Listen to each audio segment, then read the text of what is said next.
What's going on, guys? Welcome to Rants Red Talk, where we discuss all the topics you send through to me on Twitter, sponsored by the One Football app. So make sure you scroll down, download the app in the link, and enjoy, man. All your up-to-date football news, all in one place. All right. Actually, fuck it. Merry Christmas Eve and all that, people. Yeah, it's Christmas tomorrow. But I'm just going to make sure that you got your Rants Red Talk today, and also make sure you got your Total Football on Christmas Day. So I'm going to schedule that to come out tomorrow so you lot can enjoy that. You know, that's like my favourite show to make as well. Just complete football talk. So without further ado, let's get straight into it. All right, the first one is from, it says Merchant Life UK. In terms of the old England centre-backs, would you rank Maguire in amongst Rios, Terrys and Campbells, or would you rank him closer to the Carragers, Upsons and Woodgates? Keep up the sick content. Honestly, bro, Jonathan Woodgate was a good defender. He just had a lot of injury problems. Same with Ledley King. Remember, Woodgate played for Real Madrid. So I wouldn't even have Woodgate down there with Upson and Carragher, to be honest. I think Woodgate deserves to be amongst the Rios, Terrys and Campbells in terms of ability. He didn't have the longevity because of injury, but he was a good centre-back. Definitely Maguire's not at the level of Terry, Rio and Sol Campbell. Absolutely not. So you'd have to say he's a level below them if you're being honest. But again, who are we comparing Maguire to, like, in today's football in the Premier League? Because there are players like, I'd say like Ake, Mings and stuff like that. But they're the same level as Harry Maguire, if we're completely honest. If we're completely honest, I honestly think that Ake is as good as Harry Maguire, bro. Obviously, he just doesn't have the same gas. Do you know what I mean?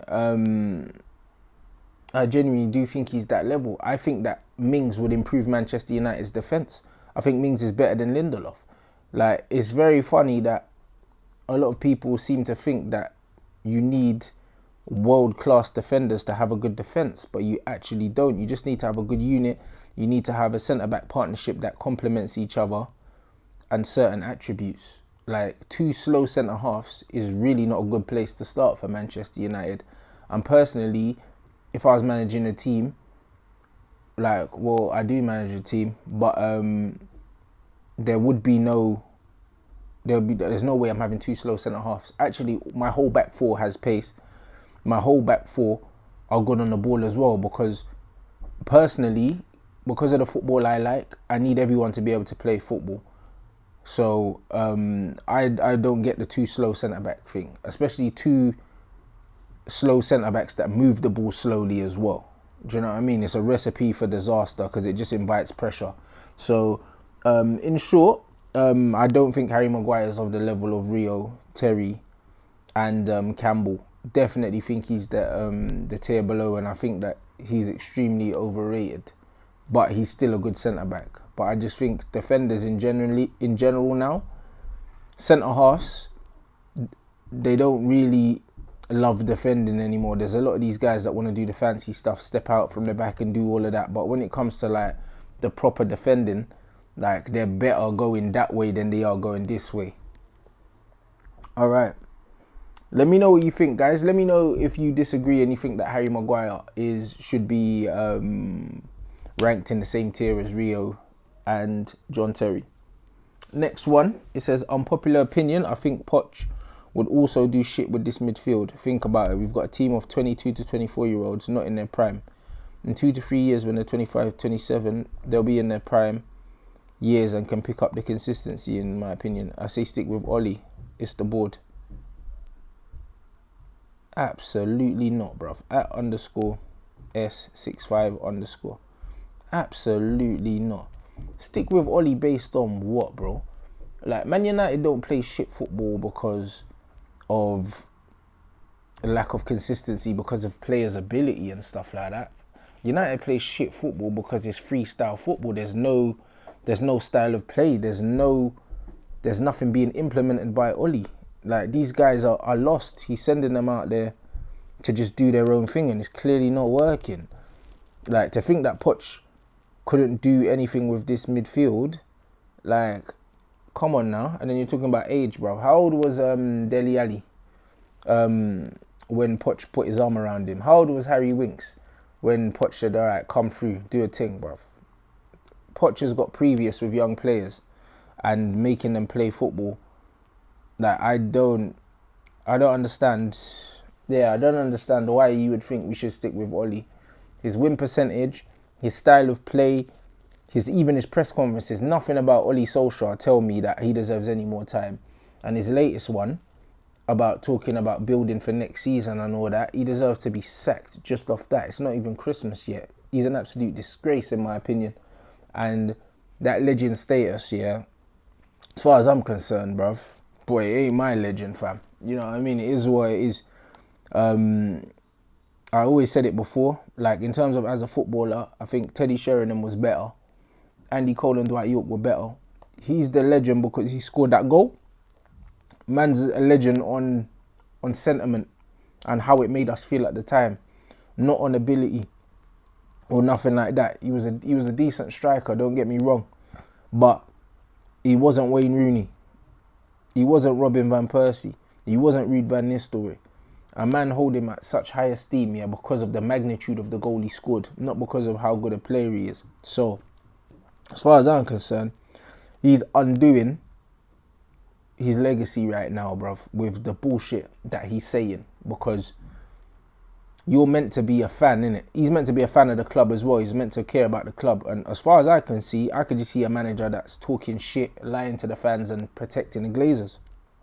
If you're protecting the Glazers, you're against the fans, innit? As far as I'm concerned. So, fuck all that, innit? The next one says Charlie_MUFC08.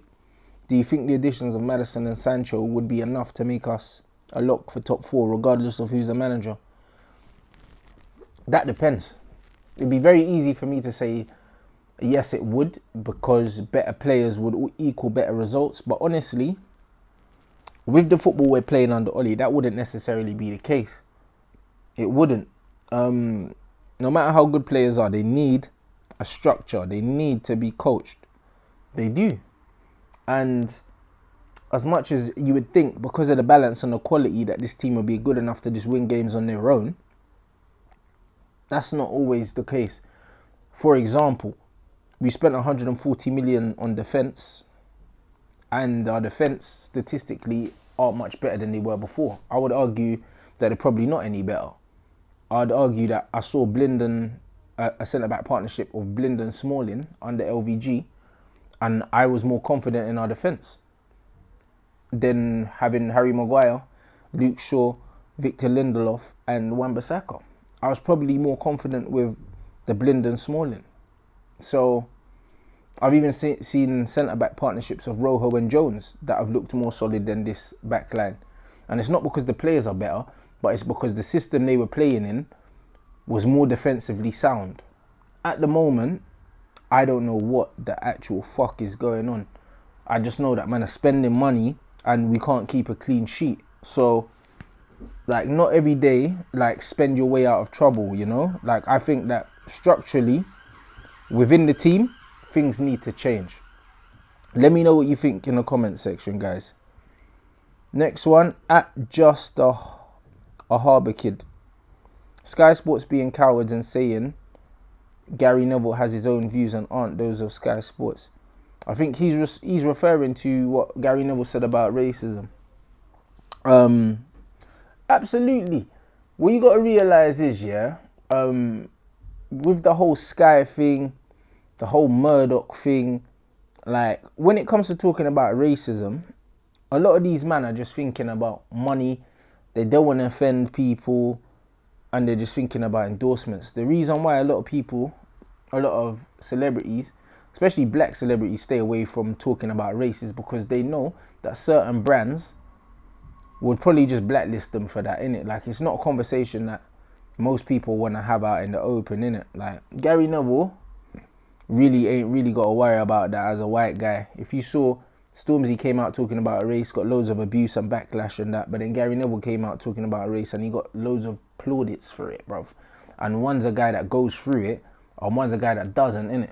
So it just is what it is. And that's why, like, as much as it was a cop-out from Sky, I think that I would respect Gary Neville more if he came out and spoke about the Glazers than him speaking about racism. As much as I'm happy he said it, like, in all honesty, as a black man, like, I don't care about Gary Neville's opinion on racism because Gary Neville's never been racially abused in his life, bruv. And, like, as much as it's nice that he's saying something, like, he's a club legend, I want him to be talking about the fucking Glazers, innit?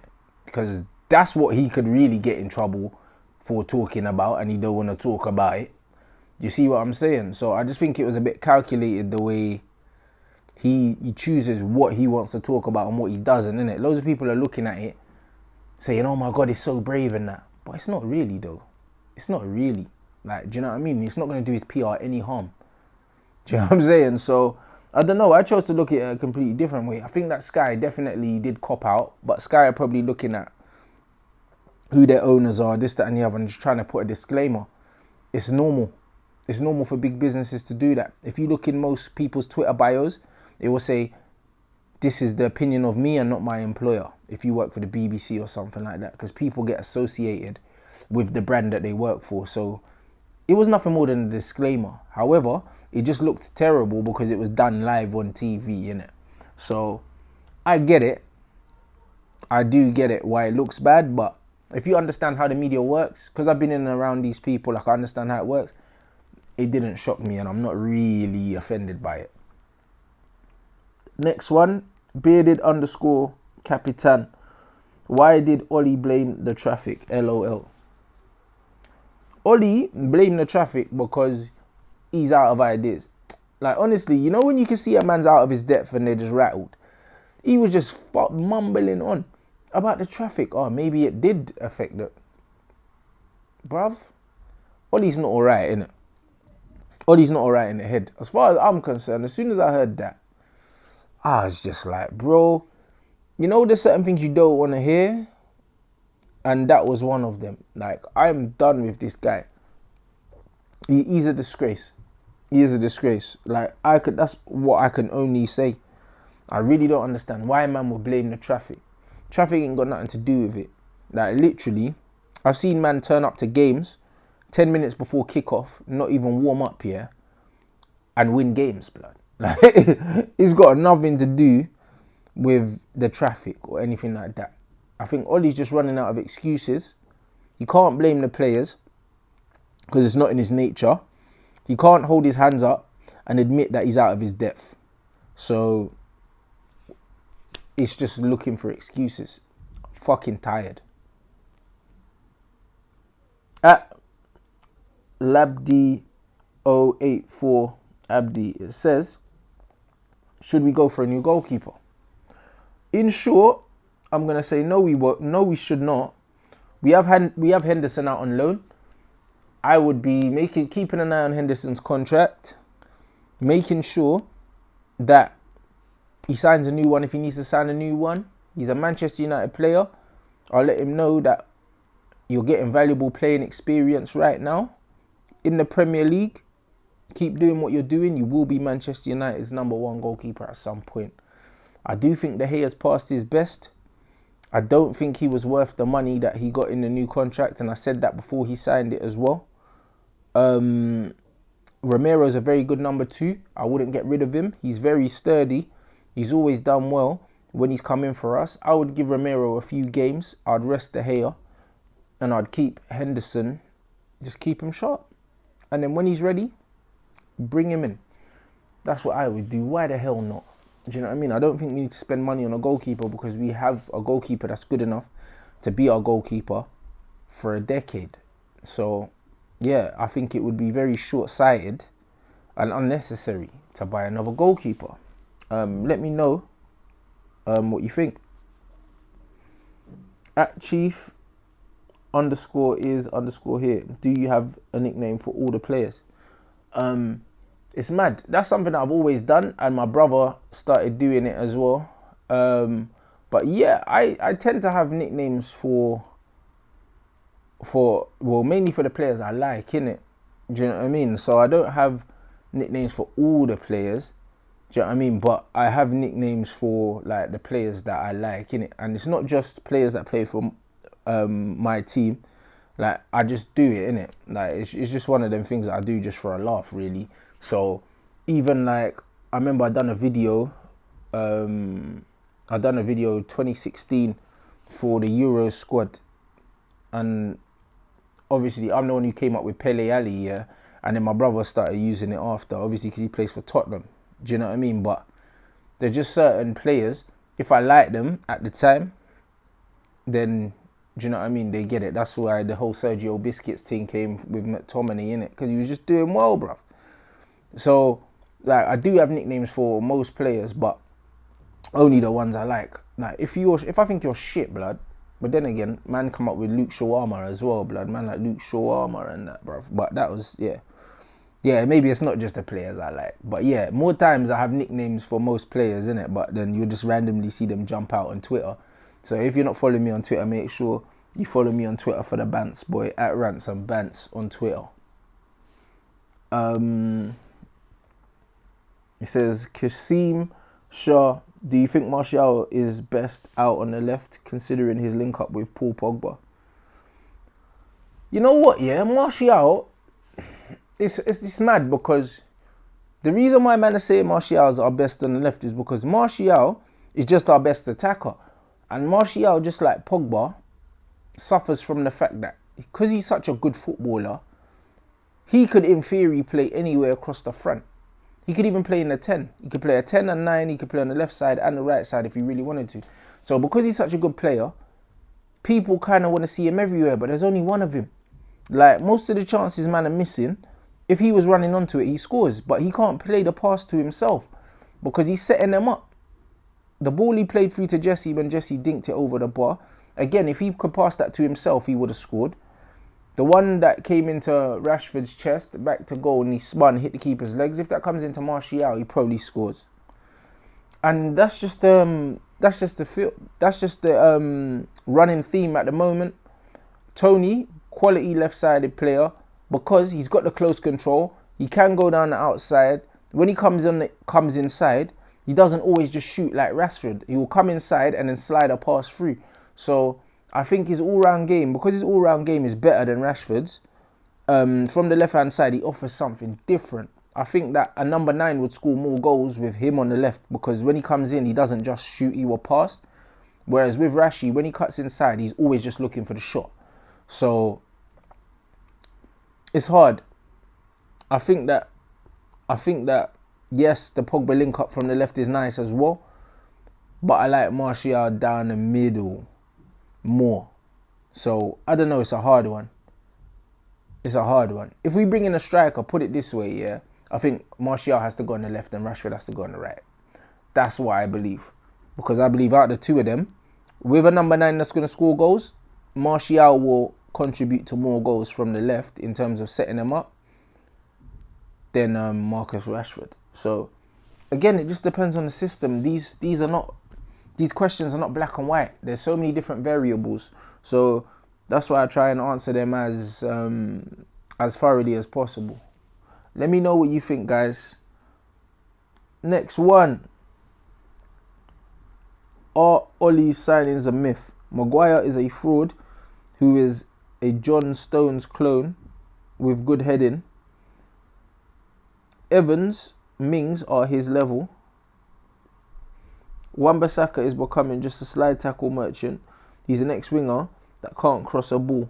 Needs more against small teams. Daniel James is just a pace merchant, one-trick pony. Okay. First of all, I'd say I have to agree with you in terms of the level of Ollie signings have definitely been overrated. For what the money that we spent, it could have been spent better. Wan-Bissaka is the only player that if I was given that money, I would sign anyway. I wanted Wan-Bissaka I wanted Wan-Bissaka, like I did, and I vocally wanted him. There'll be videos somewhere where I'm asking for him. I always said I want Wan-Bissaka, I want Wan-Bissaka. So even if I was giving that money, I'd have bought Wan-Bissaka. The reason why Wan-Bissaka is not looking that great is because he's not being coached going forward.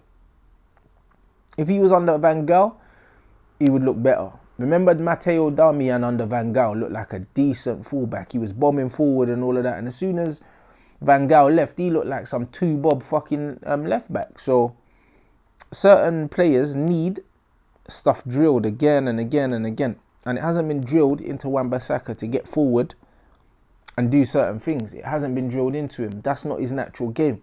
So he needs a manager that are going to keep doing these patterns with him, getting him to do give and goes and overlap and do all these things, because he's not going to naturally do it instinctively. At the same time, a lot of emphasis is being put on Wan-Bissaka's attacking play because we don't have an attacker down the right side that can do anything. Daniel James is a pace merchant. He's a workhorse. Hasn't scored a goal since September. And in all honesty, he's just not that good. Do you know what I mean? Like, he had a nice little bit of form at the beginning. But I remember I said, and I'm glad I said, on the Flex and Rants show, that it's early. We see people hit form, like Jesse Lingard had that purple patch last season. We see people hit form, so I don't want to go out there and say that, yeah, Daniel James is going to be a top player based on the first month that he had as a United player. And I'm so glad that I didn't get too carried away, because you're now seeing it. It was just a hot patch. That's all it was. He's a pace merchant. He doesn't have any skill to beat a player one-on-one. He literally will push it down the line and go past him. If there's no space in behind, Daniel James is obsolete as a winger. So, all in all, I'd rate Ollie's signing of Harry Maguire probably as a 7 out of 10. His signing of Wan-Bissaka as an 8 out of 10. This is at the halfway point.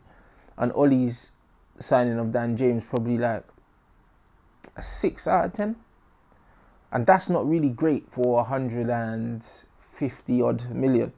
It's not really that great. So I do think that all these signings have definitely been overhyped. I think we could have signed better players for less money. I honestly do. So that's just my way of interpreting the question. Let me know what you think on that, guys. You might think that all of these players were well worth what we paid and it's money well spent. So let me know. Last but not least, says Mirror Jeremy, are we finally becoming the English AC Milan? Hashtag Rants Red Talk. Bro, as it stands, we're looking like that. We're looking like fucking history merchants. Can't even lie. It's horrible. It's horrible, but we are looking that way. It's not a nice place to be. It's really not a nice place to be at all. I think that something needs to be done very quickly, because you've seen how quick time flies in football. Before you know it, like, I remember the day that Sir Alex Ferguson retired, and now, man are coming up to, what, 7 years? Like, them 7 years just fucking disappeared. Before we know it, it's going to be 10 years. And if we still haven't won anything in a decade, like, well, not won a league title, at least, or anything noteworthy, 10 years after he's retired, we're starting to just kind of fade into insignificance. There's only so long that what we used to be can carry us, because we were all right in the sense that Liverpool weren't good, but now Liverpool are winning trophies and they look like they're going to win a trophy every year. The longer we're bad, the worse it's going to be, because Liverpool being the best that they've been in my lifetime, yeah, coinciding with the worst that we've been in our lifetime, is horrible. I can't even lie. Let me know what you think, guys. And yeah, that's us. That's our Rants Red Talk. Big up yourselves, guys. United Stand hit the 600 mark. I think I thanked you already, but if I didn't, thank you guys anyway. Make sure you enjoy your Christmas or your Christmas Eve, whatever you lot are doing. Boxing Day, I'm going to be up at Old Trafford for the Newcastle game. And we're going to be out in Manny having a few drinks. So if you lot are out there, then boy, I might see you. Big up yourselves. Make sure you smash the like button. Follow the socials. And yes, at Rants and Bants on Twitter and Instagram. Mad love, guys. And yeah, man, we'll see you on Christmas Day. Peace.